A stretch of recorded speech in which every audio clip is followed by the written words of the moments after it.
y coincido totalmente con él, totalmente con él. Yo quisiera hacer 2 o 3 o 4 preguntas. En primer lugar, en el decreto de urgencia, en el 003 tan comentado, y que estamos de acuerdo que habría que derogarlo, pero claro, es difícil conseguir eso del gobierno cuando lo han lanzado con tanta entusiasmo, y entusiasmo también de la constructora, por supuesto, ¿no? Dice lo siguiente, es 5.1, las entidades del Estado que resulten obligadas a efectuar algún pago por cualquier título a favor de las personas a las que se refiere el artículo 2, así como a las sociedades o consorcios en los que éstas participen, incluyendo las correspondientes a contratos de concesión, contratos de construcción o contratos de adquisición de bienes o prestación de servicios, ejercerán el derecho de retención hasta por un monto estimado equivalente al promedio del margen neto de ganancias después de tributos de los últimos 5 años en proyectos similares. Este margen se aplicará en función a la participación que corresponde a las personas comprendidas en el artículo 2 del proyecto. En fin, es decir, ¿quién entiende esto?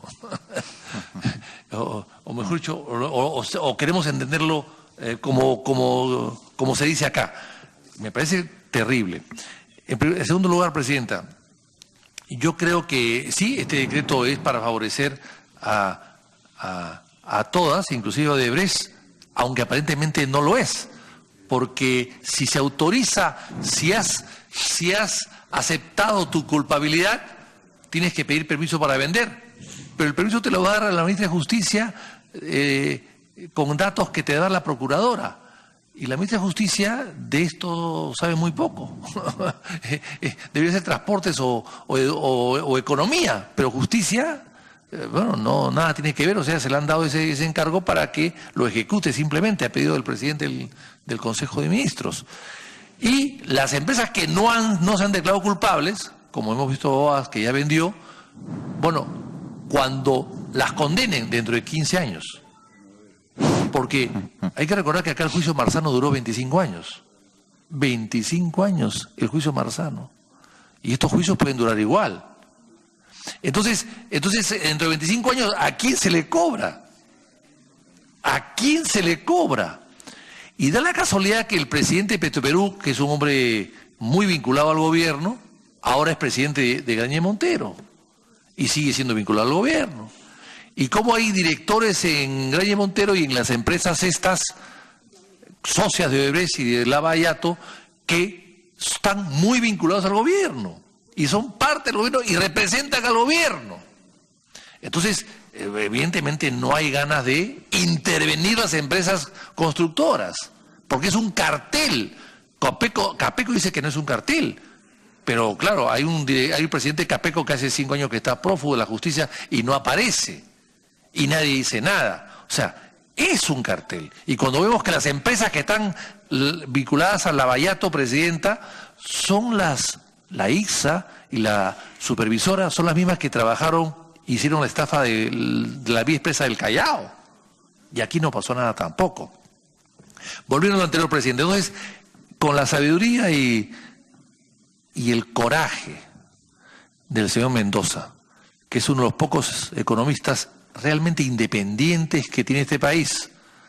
Y es independiente a cuesta. Sabemos que cuestan amenazas, disgustos, presiones, chantajes, que el señor profesor Mendoza nos los puede confirmar perfectamente bien, que es verdad, porque la presión sobre los economistas que no son independientes o que son independientes es muy grande para que dejen de serlo y para que hagan artículos constantemente en los periódicos apoyando, ¿no?, la impunidad de las compañías constructoras, como antes había economistas independientes, entre comillas, que tenían sueldos de las AFPs, que defendían las AFPs contra las leyes que aquí aprobamos para regularlas. Entonces, esto es una vieja ya práctica. Pero aquí ha hablado de Brookfield. Brookfield es una compañía que está vinculada a Odebrecht. Es evidente, es un fondo sucio, según los Estados Unidos. Ese fondo sucio ha comprado, con esa suciedad que tiene, ha comprado Rutas de Lima y se ha hecho socia oficialmente de Odebrecht. 500 millones de dólares se dice que se ha pagado. Bueno, ¿cuánto invirtió Odebrecht en la ruta de Lima? Que ya existen, que fueron hechas entre Belaúnde y Velasco. No están haciendo nada nuevo. Por 40 años, ya hoy día están colapsadas. En 40 años, ¿qué van a hacer dentro de 39 años? ¿Van a hacer una nueva autopista por encima de la actual o por debajo de la actual? ¿Cuáles son los compromisos? No se sabe. Han hecho un carril nuevo sobre lo que ya existía. Han ampliado el carril. Eso es todo lo que van a hacer. Y una que otra obra por allí. Por 40 años. Venden en 500 millones. ¿Cuánto han invertido? 50, 60. Quizás el profesor Mendoza nos puede decir estos datos. Él con el equipo de estudiosos y de eruditos que tiene en la Universidad del Pacífico. Y esperemos que siga ahí, que no lo expulsen, porque sé que hay presiones para que lo saquen. Hay presiones para que lo saquen, presidenta. Estoy denunciando acá una cosa muy grave. Hay presiones para que saquen al señor Mendoza de la Universidad del Pacífico. Ojalá que eso no se concrete. Entonces, porque acá los que discrepan con los economistas que están al servicio de la Bayato son hostigados. Son hostigados. Y son separados.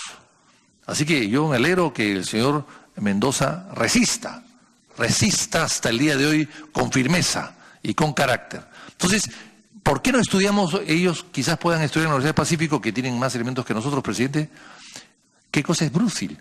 ¿Cómo es posible que pague 500 millones? ¿Dónde está ese dinero? Si son 500 millones, ellos dicen que quieren no romper la cadena de pagos para seguir pagando a su gente, pero con 500 millones no va a haber dinero suficiente para pagar a todos sus proveedores. ¿Qué han hecho con la plata? ¿Entró la plata? ¿No entró la plata? ¿Se pagó impuestos? ¿No se pagó impuestos? ¿Cuánto vale una concesión? ¿Cuánto vale si pagas 500 millones por el 57%?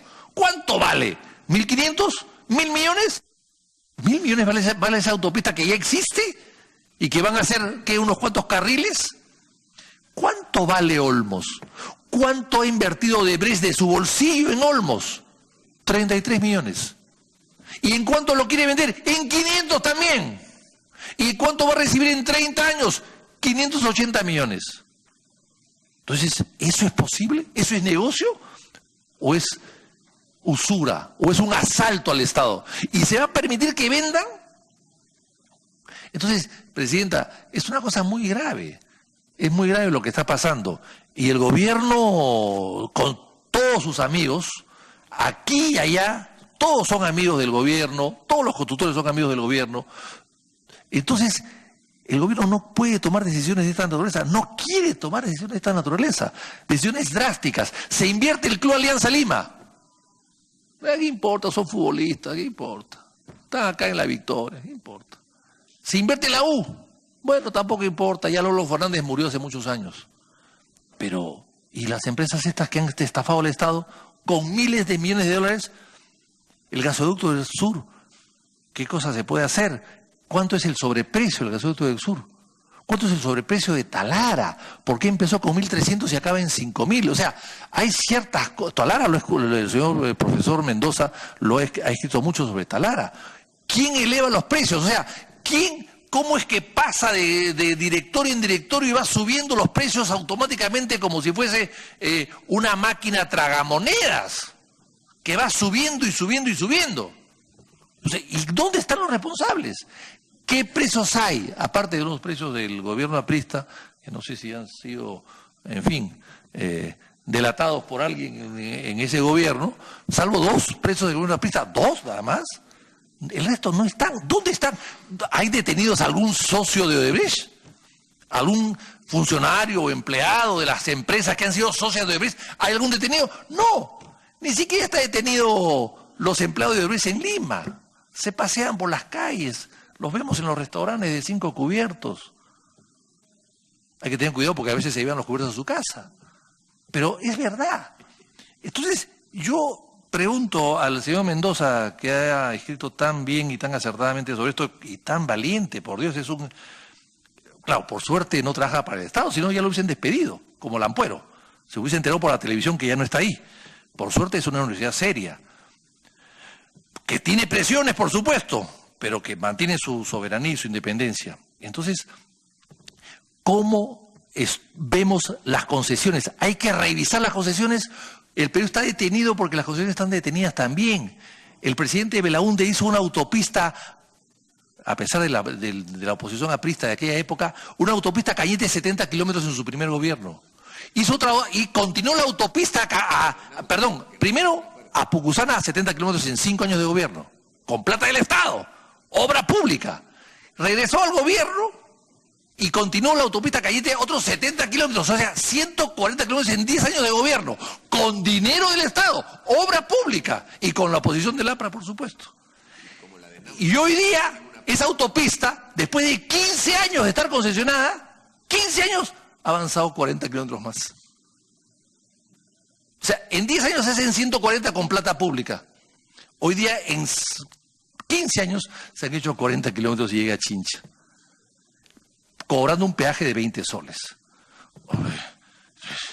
Vamos al norte, vamos a Pativilca, a Barranca, a Huacho, y la autopista famosa, también concesionada hace 10 o 15 años, tiene rompemuelles. Una autopista con rompemuelles. Si eso se cuenta, el extranjero cree que estamos locos. ¿Una autopista con rompemuelles? O con jibas, como le dicen ahora técnicamente. ¿No? Con semáforos la autopista. Semáforos. Y está detenida. ¿Y quién es el concesionario? Grañe Montero. ¿En cuánto compró Grañe Montero la parte de Vesco? 40 millones de dólares. Solamente una parte de 15 o 20%. ¿Cuánto vale la autopista? Que está hecha por el presidente Belaúnde, hizo la variante de Pasamayo en su primer gobierno y la autopista hasta Huacho en su segundo gobierno. O sea, en 2 gobiernos uso 150 kilómetros de Huacho. Y esta autopista actual, este actual concesionario, en 15 años cobrando lo que cobra, ha hecho solamente hasta Barranca una línea, no 2, sin pasos a desnivel, sin bypass. Algo está mal, algo no funciona. En el Jorge Chávez vemos lo mismo, 16 años para hacer una segunda pista y han estado cobrando desde el año 2004 como si hubiesen hecho ya la inversión que no le hicieron, que recién ahora la van a hacer, según parece. Entonces, algo, señora presidenta, está mal. Entonces yo le pregunto al señor Mendoza, ¿qué puede hacer su talento? ¿Qué puede hacer su seriedad académica para darle una explicación razonable al país de todos estos problemas? ¿Qué estamos entregando el país a mafias, a carteles organizados, a mafias organizadas? Estamos subastando. Antes las obras públicas se hacía y se hacía bien. Y se hacían cuando se contrataban a terceros a suma alzada. La suma alzada ya no existe. Es un diccionario que ya no existe. Ahora haces y cuando acabes te estoy pagando. Y además haces obras y te adelanto el 60% por adelantado. O sea, cualquier negocio pequeño se hace concesionario de una autopista o de una obra pública y le entregan un cheque de 60% por adelantado. ¿Qué es eso? Y después las adendas te duplican o te triplican la obra. El caso de Chincheros es el más escandaloso de todos. Pero, para terminar, presidenta, para no cansar, que el talento y la seriedad y la valentía y la firmeza y la resistencia también, ¿para qué resistir, presidente? A los troles, a las presiones, a los titulares, etcétera, que se puede hacer para hacer una evaluación exacta de lo que ha pasado en los últimos años, donde se han llevado la plata en pailas. Esto es peor, presidente, que el ferrocarril central. Acá hemos tenido Henry Mays, pero aplicados a la máxima potencia. Si Henry Mays era un aventurero, un pirata, acusado de todo, por lo menos ahí está el ferrocarril central. Nos costó mucho, pero ahí está. Aquí no. Aquí nos cuesta igual lo más y no vemos la obra, o la vemos la obra muy muy empequeñecida, muy fraccionada. Entonces, ¿qué está pasando en el Perú, presidente? ¿Qué está pasando en el Perú y qué cosa puede hacer los estudios del señor Mendoza para darnos más luces, para investigar mejor este tipo de metástasis de la corrupción que tenemos hoy, que sufrimos hoy en el Perú? Muchas gracias, congresista García Belaúnde. Señor Mendoza. Bueno, muchísimas gracias por sus palabras, por lo que muy interesante. Coincido con mucho de lo que usted dice. Quizás lo diría de manera distinta, pero coincido con el fondo. El primer tema me parece importante es que las personas que opinan o que investigan no tengan las presiones que tienen. Y esas presiones tienen diversas toman diverso cariz. Para comenzar, quisiera decir por eso que vengo a título personal, no como profesor, sino como Juan Mendoza, economista, y el valor de mis opiniones es el propio, no quiero involucrar a ninguna institución. Sí me gustaría decir que en los últimos años, claramente en los últimos 10 años, quizás más, la corrupción ha tenido también un colaborador que ha sido la sociedad civil, muchos miembros de la sociedad civil, y la falta de reacción y por un asunto de falta de transparencia en las, digamos, en el conflicto de interés. Me parece que eso es gravísimo y es un catalizador de la corrupción y es una muestra de nuestro subdesarrollo. Que haya habido muchísimas personas que hayan dado opiniones o hayan participado sobre esta discusión, sobre los proyectos, profesionales de diversas maneras, que hayan tenido, por ejemplo, vinculaciones o hayan recibido dineros, en el caso particular de Odebrecht o de otras empresas. Eso creo que es fundamental en este proceso y que ha ayudado a que muchos de estos proyectos no sean criticados o más bien sean vistos como beneficiosos. Como por ejemplo quizás el caso de la concesión de Rutas de Lima o el caso del gasoducto del sur. El otro asunto creo que es la información, porque lo mejor que podemos hacer es saber lo que está pasando. El congresista hablaba de Rutas de Lima. Esta es una concesión en la que Odebrecht todavía participa, pero ya con la venta que hizo a Brookfield ha obtenido fácilmente una rentabilidad de más del 100%, y probablemente mucho mayor.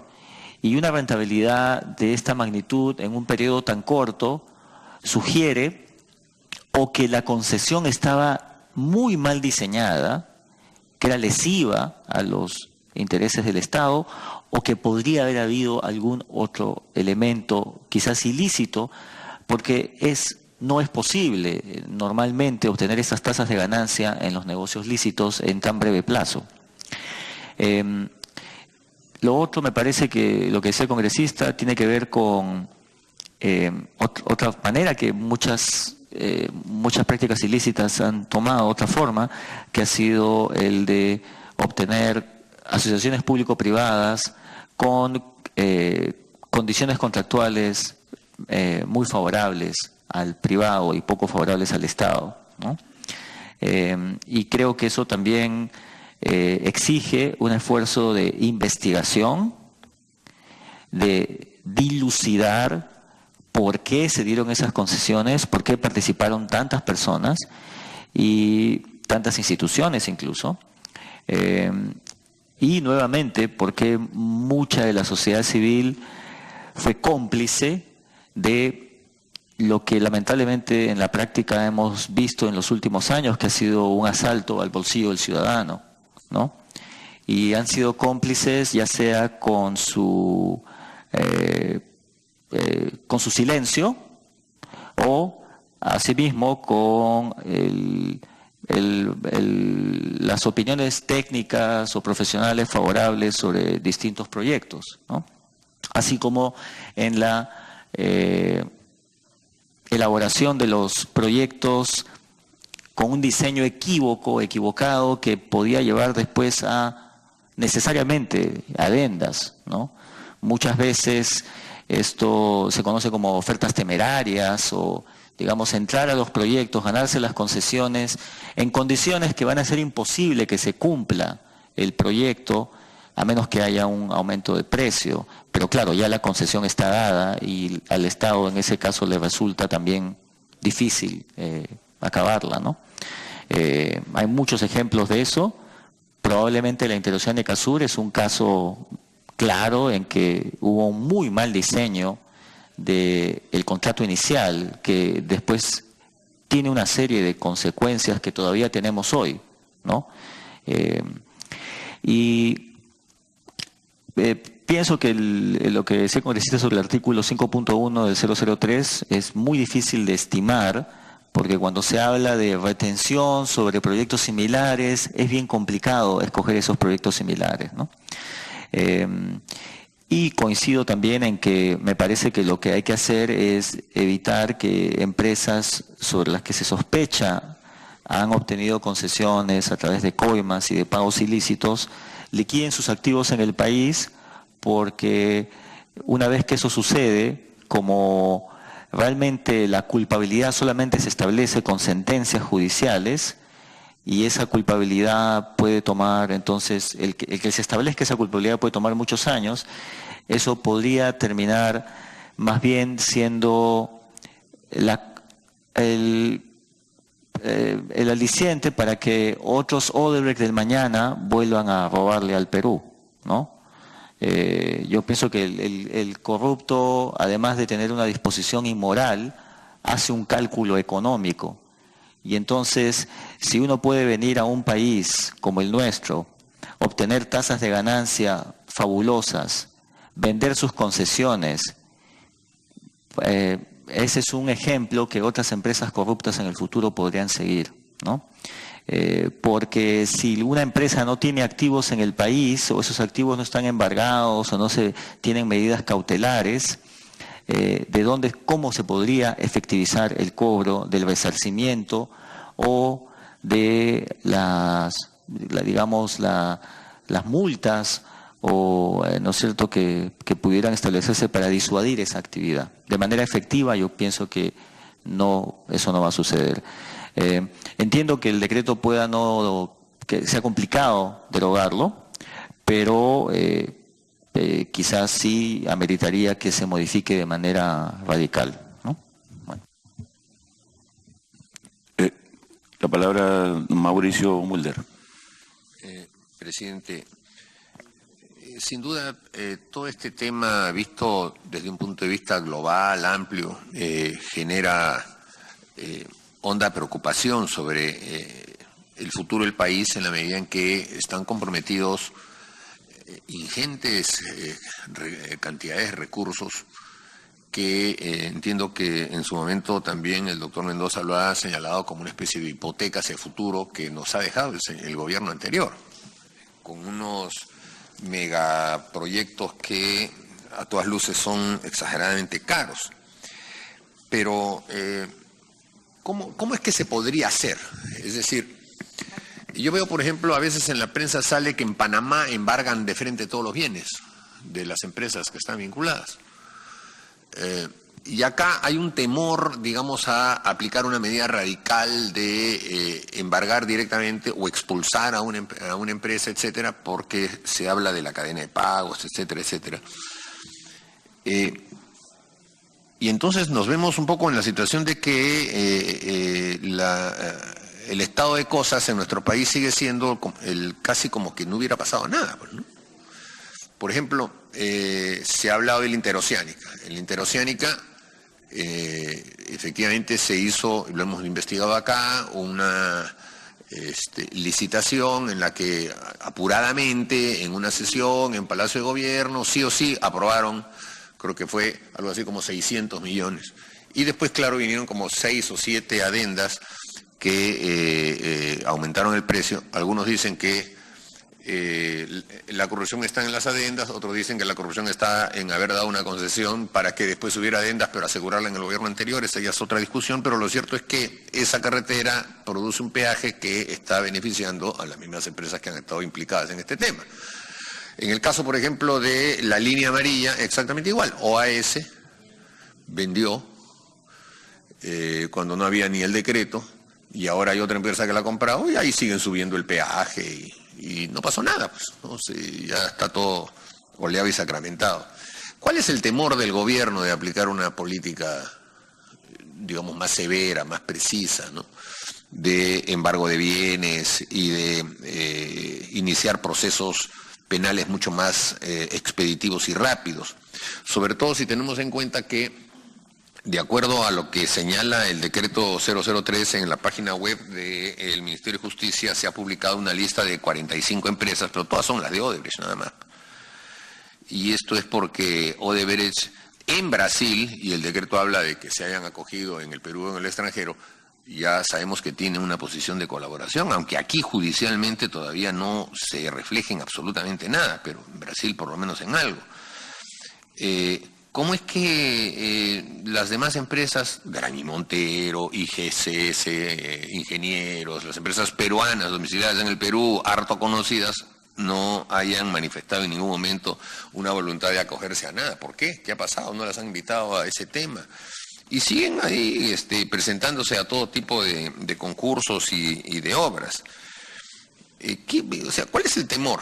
¿Qué es lo que ha pasado? ¿Por qué el gobierno tiene una posición como esta?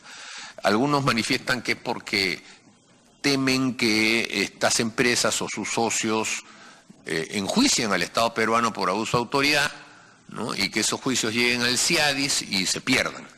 Por ejemplo, en el tema de Talara, que no tiene mucho que ver con el tema de Odebrecht, pero el esquema es muy parecido, un recontra altísimo sobreprecio para algo que no va a ser útil. Yo mismo se lo pregunté al presidente Kuczynski, y él señaló pues que había un problema, pues porque como ya es un contrato firmado, es una cuestión de Estado, CIADIS no va a ganar. Y además, bueno, él tenía la esperanza de que el Perú sí pudiera producir el petróleo suficiente para que se utilice en Talara. Entonces, ¿es esto? ¿Es simplemente el temor de que pueda haber embargos futuros?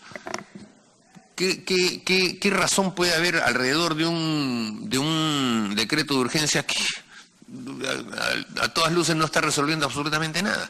No, o sea, en términos reales, en el Perú, Presidenta, no está pasando nada en el tema de Lavallato. Nada. No hay, que se sepa, no hay ninguna empresa. Bueno, Odebrecht acogida en Brasil y los peruanos esperando que en Brasil filtren información. Pero aquí, Odebrecht no colabora en nada. O sea, aquí ha venido el señor Mauricio Cruz diciendo que iban a colaborar en todo, pero no se ve que aquí en el Perú estén colaborando en nada. No han mencionado un solo nombre, no han señalado ninguna persona, no hay ningún funcionario de Odebrecht que esté peruano, porque hay una cantidad de peruanos, o brasileños que viven en el Perú todavía, porque hay varios, ¿no es cierto? Ninguno de ellos se ha acogido a un proceso de colaboración eficaz. Entonces, algo está pasando, pues, para que el gobierno mire al techo, el Ministerio Público también, etcétera. Y pasan los días, y son solamente investigaciones preliminares las que se están llevando a cabo. Y ya incluso sin procuraduría, ya no tenemos procuraduría hasta este momento. Entonces, ¿qué puede haber detrás de todo esto? Algunos intereses ocultos, algunos beneficios ocultos, algunos socios ocultos. Porque, ¿qué explicación puede haber para que, a pesar de que en la prensa se habla sistemáticamente del tema, los políticos hablamos sistemáticamente del tema, los economistas opinan de uno y otro sentido, no pase nada? Gracias, congresista Mulder. Señor Mendoza, no sé si tiene algún comentario. Muy breve, porque, me parece que llama poderosamente la atención que no pase nada.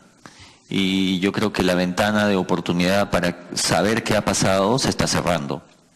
Y una vez que se cierre, personas como el que habla van a desaparecer, digamos, de la escena pública. Porque, no, naturalmente, en ese momento ya las presiones van a ser, me imagino, mayores.